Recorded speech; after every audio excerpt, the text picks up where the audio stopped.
بسم الله الحمد لله الصلاة والسلام على رسول الله صلى الله عليه وسلم السلام عليكم ورحمة الله وبركاته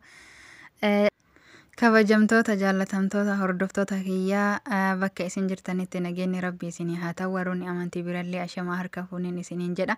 baga jiraattan hundumti keessanuu jecha gaabbalayyan kenna warroonni as'aanaa kana maatii kiyya taatan jazaakumullahu khayran ulfaadhaa guddaa galatoomaa mannillee keessanii namnillee keessanii haa dhufuun isiniin jedha warri haarawaa taatan immoo chaanala aamuu fi chaanalli kun chaanala keessanii sabbiskiraayib laayik sheer godhuudhaan nu jajjabeessan isiniin jedha rabbiin bakka isin jirtanitti jajjabinna isinii haalaatu harki keessan waan kayrirraa hin fagaatinii waan kayrii haa barreessu afaan keessa waan kayrii haa dubbatu ijji keessa waan kayrii haa argitu galatooma isiniin jechuun jaalladha baga nagaan dhuftan isiniin jedha irra deddeebi'ee dirqama osoo hin taane fedha keessan warroonni haarawaa taatanillee maatii nu tahan isiniin jedha inni biraan tuyyuu har'a waan bareedduu takka qabadhee dhufe obboleeyyan kiyya akka isin gammachiisu abdiin qaba inshallah gaafii wayii isin gaafachuu barbaade isa kanarratti immoo dhageeffattanii yoo obsa qabaattan jechuudha yoo rabbiin obsa isinii kenne waa diqqoodhaan duuka turtanii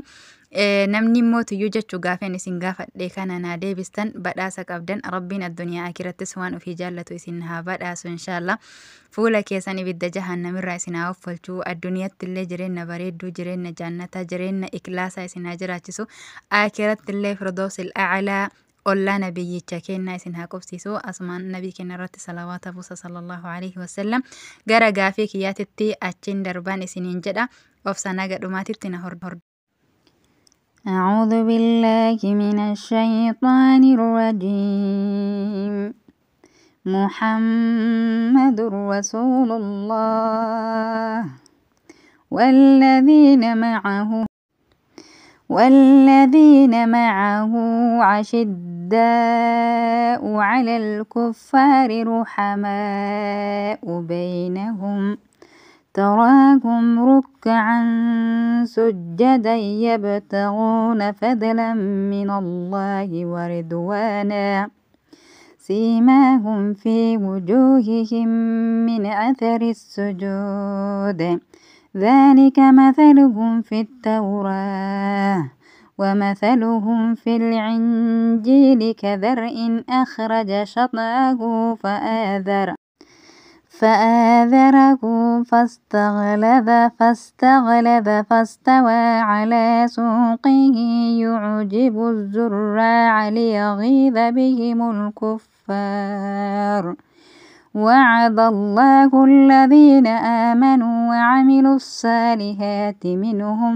مغفرة وأجرا عظيما egaa kabajamtoota obboleeyyan kiyyaa waan balleesse rabbiillee na haa dhiisu isinillee na haa dhiisaa jechaa badhaaf obboleeyyan kiyyaa badhaasatti osoo achi hin caynetti jechuudha gaafiin ani isinii qaba jedhe nama gaafii kana deebisee gaafiin guddaa miti suuraan kuni suuraa maalitii suuraa aayanni nama qara'e kuni aayata lama moo sadii moo aayatuma takkittiidha sanuma qofa naa deebiftan aayata lama moo aayata sadii moo aayata takka inni biraan moo aayanni kuni jalqaba yookaan xumura suuraa kamiitii baarakallahu fiikum gaafa hiikaa baradhemu bakka hundatti obboleeyyan kenna ilmiin akka bishaanitti jira hin beeytanii fi mitii nama waraabbachuu barbaade layni marri jechuudha sooshaal miidiyaan kun guutuun ilmiidha waa beekaaf hin dubbanne namummootiyyu jechuudha hisaaba waan sharrii dubbatu waan kayrii haa dubbannu maafi rabbiin kayrii irratti nu haa jajjabeessuun isiniin jedha baarakallahu fiikum waan balleessifillee dhiifamaa kana fakkaataa deebii isin eegan isiniin jedha qaddamaatii jalqabatti deebisan isiniin jedha baarakallahu fiikum badhaafni yeroo deebiin deebi'ee jedha viidiyoo biraatiin isinii dhufa jechuudha badhaafni maal akka tahe kanaaf baarakallahu fiikum akka isin hin dabarree isiniin jedha anaaf isinillee warra kayrii irratti jajjabaatee kayrii irratti wal jajjabeessu warra mootiyyoo kayrii irratti wal kakaasee kayrii irratti ofillee ka'u nu haa taasisu nabii keenya irratti salawaata buusa sallallahu alaihi wasallam allahumma salli ala muhammad wa ala ali muhammad كما صليت على إبراهيم وعلى آل إبراهيم إنك حميد مجيد اللهم بارك على محمد وعلى آل محمد كما باركت على إبراهيم وعلى آل إبراهيم في العالمين إنك حميد مجيد